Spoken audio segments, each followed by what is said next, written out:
je crois qu'on a un prisme très français dans la façon dont on peut regarder les élections américaines. On veut essayer de faire comprendre, donc on regarde le Castillo, on regarde Trump, on regarde d'autres, mais on ne comprend pas à quel point, en fait, ce que... J'entendais même parler, certains journalistes français parler de fascisation du Parti républicain, ce qui me semble assez excessif. Si on entend certains, même américains, effectivement, ça va être un petit peu communiste contre fasciste, des mots complètement outranciers et absolument pas représentatifs de ce qui se passe aux États-Unis. Si on doit faire sens de l'élection de 2022, je crois qu'il faut regarder en 94. Je pense que vraiment c'est ce qu'il faut regarder. Donc qu'est-ce qui s'est passé en 94 ? Comment est-ce que les républicains ont gagné les midterms de 94 après la victoire de Clinton en 92 ? C'était avec une stratégie qui était développée par un homme qui s'appelait Newt Gingrich à l'époque. Voilà, et en gros, sa stratégie, c'était on nationalise le scrutin. La participation est relativement basse. Comment est-ce qu'on fait en sorte que plein de gens participent ? C'est qu'on développe des grands thèmes qui vont parler à tous. Et c'est davantage qu'une affaire de personnes. À ce moment-là, on ne savait pas qui serait effectivement... Avec tout de même la première procédure de destitution contre un président depuis Andrew Johnson. Je crois que c'était la deuxième de l'histoire. Hein. Oui, c'est vrai. Puis Gingrich aura le... Donc ça a quand même créé une vraie fracture, quoi qu'on dise, dans les pratiques politiques américaines. Absolument. Alors de là... Prévoir ce qui va se passer ce soir ou demain, quand on aura des résultats plus clairs, c'est très très compliqué. Mais moi, ce que je retiens, c'est que si on regarde vraiment ce que les républicains disent, et qu'on ne m'accuse pas de sympathie, ils ont finalement cherché à jouer le sens commun, le bon sens et les vertus cardinales, davantage qu'ils n'ont cherché à dire Biden est horrible, etc. Il y a deux choses un peu contraires sur la polarisation. Il y a une diabolisation de la marge, en disant bon, les woke, etc., toutes ces insultes un peu idiotes. Et il y a en même temps aussi se positionner comme étant au centre. Hélène Kounz, vous êtes un Gabriel Attanzio, on peut dire qu'il a dérivé vers un extrême, Joe Biden, aussi bien par ses politiques à contre-emploi, non mais c'est ce que vous disiez aussi, par sa politique à contre-emploi d'une certaine manière sur l'économie, mue uniquement par des principes dogmatiques d'une certaine manière, nous dit Anne Toulouse, indépendamment, sans prise en compte finalement du fait que les prix augmentaient, on a dépensé finalement sans compter, et puis également en diabolisant l'adversaire républicain. Alors, sur le commentaire économique de ce qui a causé l'inflation, je ne pense pas que ce sont les décisions de politique économique du président qui font que l'inflation a eu lieu. Je pense que c'est un peu plus complexe que cela. C'est pas simplement nourri du feu de la relance qu'il avait souhaité. Dans le contexte que vivent les Américains, ces mesures. Mais sans doute, mais c'est un pays où il y a une souffrance folle. Non, moi, ce que je voulais vous proposer pour répondre sur la question de la popularité du président, c'était de prendre un peu de hauteur et de regarder sur le long terme. En fait, la dernière fois où il y avait vraiment des présidents très populaires aux États-Unis, c'était pas si récent que ça. C'était pas Obama, c'était pas Reagan, c'était les années 60. Oui. Donc quand on regarde les sondages d'opinion. Il y a eu le deuxième mandat de Bill Clinton, mais même là, lui a permis d'engranger certains succès. Faudrait vérifier, mais je pense que c'est jamais monté au-dessus de 60%, vous voyez, d'opinion positive. La seule fois où il y a eu un président très très populaire, c'était en septembre, voilà, absolument. Mais sinon, c'était 80% l'opinion positive autour de Lyndon Johnson et Kennedy. Et il y a eu un désenchantement de la politique qui a eu lieu, etc. Biden, la raison, le moment en fait où sa popularité a baissé, c'est pas avec l'inflation.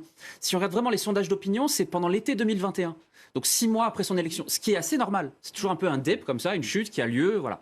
Et on sait aussi, on regarde depuis 45, qu'est-ce qui se passe dans ces midterms aux États-Unis ? Il y a toujours une perte du parti au pouvoir dans les chambres. On sait que c'est à peu près 27 sièges qui vont passer du parti au pouvoir vers l'autre. Je pense que si on veut faire un commentaire exact, il faudra regarder si on est perdu, 15 sièges ou 50 sièges. C'est pas du tout la même situation. Moi, je pense que Biden, ce dont il souffre, c'est pas tant d'une erreur de politique ou d'une passivité. Je pense qu'en fait, il maîtrise pas tant que ça la situation en réalité. C'est surtout de la démobilisation des siens. La faiblesse du camp démocrate, il y en a un, c'est de ne pas avoir trouvé le message qui serait entendu. Hélène Kounz, oui, alors c'est plus clair du tout, hein, Gabriel Attanzio. Est-ce que ça ne le dessert pas d'ailleurs le fait d'agiter cette possibilité d'un nouveau mandat ? Est-ce qu'il ne faudrait pas qu'il clarifie les choses finalement et qu'il l'exclue une fois pour toutes ? Mais c'était un choix par défaut. Il n'y avait pas d'enthousiasme autour de lui lors des primaires. Je ne sais pas ce que vous en avez pensé. La difficulté du Parti démocrate, c'est que ça a toujours été la grande tente dans laquelle se retrouvent plein de tendances. Ça a été un choix notamment des électeurs de Caroline du Nord qui l'ont mis en selle de manière extrêmement nette. Oui, non, absolument. La difficulté, ça va être comment est-ce qu'ils vont trouver une figure qui s'en sort ? Est-ce que c'est Kamala Harris qui va prendre la suite alors qu'elle-même, lors des précédentes primaires, n'était pas si forte ? Biden en avait perdu plein des primaires, etc. Elle n'a même pas entamé d'ailleurs. Elle avait des... Oui. Elle n'y a pas participé. Non, elle a préféré se retirer. Non, mais historiquement, le Parti démocrate, quand il était très très fort, c'était une coalition entre ce qu'on appelle les libéraux, c'est-à-dire à l'inverse de chez nous, des gens qui sont plutôt partisans d'une intervention de l'État, et avec le mouvement syndical qui était un peu faiseur de roi, avec un taux de syndicalisation à près de 40% pendant un temps. C'est quelque chose qu'on oublie très très vite. Le syndicalisme a reculé à une vitesse folle aux États-Unis, aujourd'hui à 8-9% de taux de syndicalisation, et donc la question c'est sur quoi elle se repose ? Est-ce qu'il y aurait de nouveaux segments de la population, les minorités, etc. Je sais que ce sera discuté sur ce plateau bientôt, mais ils ont cherché aussi d'autres choses. Aujourd'hui, il y a deux tendances au sein du Parti démocrate. les héritiers de ces 10 libéraux et un mouvement plus socialiste autour de Ocasio-Cortez, Sanders, etc., etc. Et la synthèse n'a pas été faite. Et donc, Biden, candidat ou pas, pour dire quoi, pour faire quoi, je trouve qu'il n'a pas encore trouvé la punchline. On n'a pas vraiment le message dont on se souvient. On se souvient de Yes Weekend, on se souvient de Make America Great Again, on se souvient de tous ces messages qui sont un peu historiques. Je crois que le Parti démocrate doit chercher son slogan. On évoque. On peut le dire. Gabriel Attangiou, vous voulez réagir très très vite sur est-ce qu'il n'y a pas un danger quand même pour la démocratie à avoir des personnes qui se soumettent ce soir au vote des électeurs en disant eux-mêmes que demain, s'ils sont appelés à certifier des résultats, ils ne décideront qu'en faveur de leur camp finalement. Radicalisation d'une partie du Parti républicain, ça ne fait aucun doute. Non, mais si votre question tout à l'heure c'était Trump 2024, oui ou non, je me méfie quand même et je ne pense pas que cette nuit nous le dira. Je tiens à vous dire qu'il se peut qu'il parle ce soir. Il avait annoncé une grande annonce pour mardi prochain. Est-ce qu'il pourrait tenter de précipiter les échéances ? Non, mais son désir et son hubris ne fait aucun doute. Oui. Ça, qu'il ait envie d'y aller, oui, mais qu'il soit élu, d'abord qu'il soit... Ça marche chez les fans. C'est vrai, Gabriel Attangiou, qu'il a été déterminant dans la désignation de ses candidats lors des primaires internes au parti. Certains, en tout cas, moi je pense même pour les élections, pour les postes de gouverneur, Sarah Huckabee Sanders qui a gagné ce soir, qui était ce porte-parole du gouvernement. Voilà, donc oui, il y a des Trumpiens, mais il n'y a pas que ça. Vous aviez raison.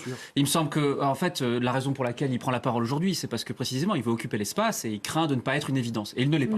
Il n'est pas une évidence. Non, il ne l'est pas. Malgré le nombre de candidats qui ont été désignés grâce à Donald Trump. Oui, et je pense par la peur qu'il inspire aussi au cadre du parti. Absolument. Et je pense que quiconque vous dit aujourd'hui, je sais qui sera le gagnant du casting 2023-24, je pense que personne ne le sait en réalité. Ma question ne porte pas sur le vainqueur de 2024, mais sur son poids aujourd'hui au sein du parti. Non, mais il y a différentes tendances. Je pense qu'il y a une partie de l'establishment du parti républicain qui espérerait un retour du conservatisme compassionnel, occuper l'espace centriste qu'occupait Bush fils dans les années 2000. Je pense qu'il y a beaucoup de personnes qui aimeraient surprendre tout le monde avec Tim Scott, donc vous voyez cet homme noir, homme d'affaires, élu sénateur en Caroline du Sud, qui pourrait être la surprise du Parti républicain et qui pourrait du coup d'ailleurs rebattre les cartes de façon assez magistrale. Ce serait très surprenant. Donc on ne sait pas vraiment qui va gagner. Moi je pense que Trump aujourd'hui aboie fort parce qu'il se sait petit. Rick Scott. Pardon ? Vous disiez Rick Scott ou Tim Scott ? Tim Scott. Oui. Gabriel Attangiou, il y a un risque de voir les votes durablement figés finalement en faveur des républicains à l'avenir si ces tripatouillages, on va dire, ou ces volontés de restreindre l'accès aux urnes se mettent en œuvre. Alors, il y a beaucoup de façons par lesquelles, en réalité, la participation est découragée. Alors, il y a effectivement toute cette histoire que nous racontait le correspondant à l'instant. Il y a le gerrymandering, ce découpage électoral qui change constamment, mais qui est fait avec une précision d'orfèvre folle. Des logiciels qui vous disent quelle rue il faut couper, de telle façon garder une majorité suffisante, etc. Moi, pour la démocratie, s'il y a une crise, je crois, on regarde souvent les épisodes spectaculaires. On pense à ce qui s'est passé en janvier sur le Capitole. Moi, je suis beaucoup plus inquiet par ce qui ne se voit pas, c'est-à-dire l'apathie. C'est-à-dire le fait que les gens ne participent pas. Le désengagement. Absolument. Et puis d'ailleurs, le système électoral, il a, moi je pense, 1 milliard de défauts. Il a notamment le défaut que plein de gens ne se vivent pas comme étant capables de prendre une décision. Si vous êtes dans un coin où on vote à 80% de la même façon, on ne se déplace pas, on ne participe pas aux discussions, on n'est pas tant engagé, etc. Non, la vie politique américaine a besoin de débat, davantage. Et pourtant, on va peut-être faire un premier état des lieux avec Gabriel Attangiou qui nous a rejoint à l'instant. On a évidemment des résultats qui arrivent. Pour l'heure, tout ce qu'on peut dire, c'est qu'effectivement, sur la Chambre des représentants, la victoire républicaine semble se confirmer, mais de ce point de vue-là, ce n'est pas vraiment une surprise. Non, ça l'est absolument pas. Après, plein de questions se posent déjà. Certains commentent sur qui serait Speaker of the House, et toutes ces possibilités. Il me semble que l'écart, de toute façon, ne sera pas énorme. C'est-à-dire qu'il est tentant, dans une soirée comme celle-là, et a fortiori demain, de dire voilà, c'est une victoire républicaine, mais ça se joue finalement dans un mouchoir de poche. Et les déterminants de la politique américaine, en fait, sont vraiment plein d'incertitudes. Moi, je vois davantage de points d'interrogation que de points d'exclamation, là, ce soir. Gabriel Attangiou, il y a une angoisse chez une partie de l'électorat, notamment démocrate, de se voir peut-être privé demain de sa possibilité d'exprimer finalement son choix pour ses candidats. Une angoisse, vous pensez une peur ? Oui. C'est le sens de ma question. Ouais, non, j'entends. Moi, j'ai le sentiment surtout ça va être banal et c'est quelque chose qu'on va reconnaître en France, c'est que j'ai le sentiment que les gens souvent votent contre. Et finalement, si on se pose la question de la motivation des gens, à défaut de voter pour un projet enthousiasmant, on se retrouve à être dans le rejet. C'est ce qui fait que ce qui défavorise et que régulièrement, le parti du président perd 27 élus à la Chambre à chaque fois. Alors, on avait le sentiment en tout cas qu'il y avait eu un engouement, une ferveur derrière les candidatures de Stacey Abrams la fois précédente et également d'ailleurs on le voit à l'instant, de Raphaël Warnock qui avait été élu presque à la surprise générale il y a 2 ans. Cet enthousiasme, il s'est totalement totalement dissipé derrière ces candidats. Stacey Abrams, c'est vraiment une sacrée histoire. Parce que vraiment, je pense que vous lui posez la question il y a 2 ans. Stacey Abrams se voyait première femme noire présidente aux États-Unis. Et on l'a vu un temps vice-présidente potentielle de Joe Biden. Et pas qu'elle, voilà. Et puis il y a un paquet de gens qui la soutiennent. Et donc on voit la vitesse à laquelle ces choses-là évoluent. Non, mais sur le fait de voter contre ou pas, c'est un peu un thème de ce soir, je crois. C'est le mot d'ordre, le slogan, l'idée opératoire qui fera qu'une victoire sera possible en 2024. Est-ce qu'on la trouve ? Je pense que ni un camp ni l'autre ne le trouve. Vous parliez tout à l'heure du réchauffement climatique. Moi, je suis fasciné par à quel point, en fait, ils s'en moquent. C'est-à-dire que même si on regarde dans les sondages d'opinion chez les jeunes, vous voyez, alors il y a 5-6 ans, on se disait, avec Ocasio-Cortez, Green New Deal, on a trouvé un slogan. Oui, puis il y a des États qui bougent, la Californie par exemple. Enfin, on ne peut pas dire qu'au niveau des Absolument. États, il n'y a pas des initiatives qui soient prises. Absolument. Mais ce que je vois, c'est que chez les vingtenaires, dans les sondages d'opinion, la question de l'environnement est 4e. Seulement 4e, même chez les jeunes, qui eux-mêmes ne votent pas. Donc c'est pour vous dire à quel point, alors même qu'il y a l'urgence, je ne fais pas le topo, cela n'intéresse pas un pays particulièrement pollueur. C'est terrible. Alors la course pour 2024 est-elle lancée ? C'est la question qu'on peut poser dès maintenant. Gabriel Attanzio, Donald Trump a prévenu hier qu'il ferait une très grande annonce mardi prochain. Il s'est exprimé ce soir pour saluer les succès, dit-il, des candidats qu'il a lui-même adoubés. Il va forcément se présenter, il n'y a plus aucun doute là-dessus. Ouais. Je pense que oui, je pense qu'il ne va pas réussir nécessairement. Enfin, non, la question générale, c'est la force du parti républicain. Je crois que c'est la réponse qu'on aimerait avoir aujourd'hui. Et moi, je crains que... Donc on peut regarder qui est le visage de ce parti républicain, on peut regarder le programme autour duquel et qui les... On a vu Ron DeSantis, le gouverneur de Floride, réélu, émerger comme une figure assez évidente ce soir, une alternative possible. Voilà. Partons de l'idée à laquelle je ne crois pas que ce serait Trump qui serait choisi pour représenter les républicains. Qu'est-ce qui jouerait en sa faveur ? Eh bien, je crois que ce serait les démocrates qui le souhaiteraient davantage. Et je pense que ce serait l'intérêt aussi un peu de tout le monde, parce qu'on le connaît, parce que ça suscite de l'intérêt. Toute publicité est bonne à prendre. C'est vrai en commerce, ça Trump le sait depuis longtemps, comme c'est vrai en politique. Quelque part, même si on prend le contexte français, partie de la publicité faite à Éric Zemmour pour prendre une droite extrême en France a été du fait de la gauche qui s'offusquait de son existence. On voit que sur les réseaux sociaux, on réagit beaucoup plus volontairement à des choses auxquelles on s'oppose qu'à des choses pour lesquelles on serait. Donc si Trump devient en réalité le fer de lance du parti républicain, ce serait peut-être le fait de ceux qui justement ne voudraient pas de lui. Marjorie Paillontier, à l'instant, on va partir en Californie parce que c'est intéressant de ce point de vue-là. Côté démocrate, à présent, la Californie, grand État démocrate, on va en parler.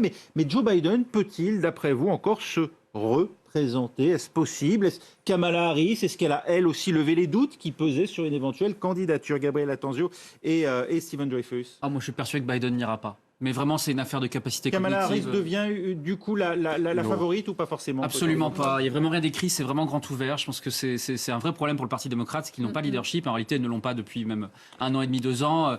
Biden a un discours qui est très fluctuant selon le cadre dans lequel il s'exprime. Quand il est au nord ou au sud, il dit des propositions différentes. Non, mais je pense qu'en fait, ce dont ils ont besoin avant de choisir un chef, c'est de se mettre d'accord sur une plateforme qui permettrait de réunir l'aile, je vous ai dit, plutôt écolo, plutôt socialiste, etc., avec l'aile plutôt pro-business, etc. Et ça, ils n'ont pas réussi cette synthèse. Steven Dreyfus, il faut suivre la leçon de Bill Clinton. Pour qu'un démocrate gagne, il faut se présenter au centre et gouverner à gauche. Alors, si on se présente à gauche, on ne gagne pas. Ouais. Se présenter en modéré, Gabriel Attanzio. Eh ben, je pense que ce que vous dites était très vrai pendant très longtemps et c'était vraiment une théorie dominante et j'y crois de moins en moins. Alors peut-être que je trahis mes préférences partisanes, voilà, vous avez compris, mais je suis plutôt de ce côté-là. Mais je crois au contraire que la question c'est comment mobiliser ceux qui ne sont pas encore exprimés. Au midterms, la participation est un peu inférieure à l'élection nationale de 2024. En 2024, l'enjeu, ça va être mobiliser les latinos pour le Parti démocrate, ça va être mobiliser les jeunes, etc. Et pour mobiliser ces catégories-là, je crois justement que les latinos, quand ils ont été davantage chez les démocrates, c'était sur des positions plutôt à gauche. Alors pas les questions sociétales, mais c'était sur les questions migratoires, où là, en 2005, 6 et au-delà, ils sont allés là. Et chez les jeunes, alors là, il faut aller à gauche. Énergiser la base, c'est plus que jamais la solution aux États-Unis.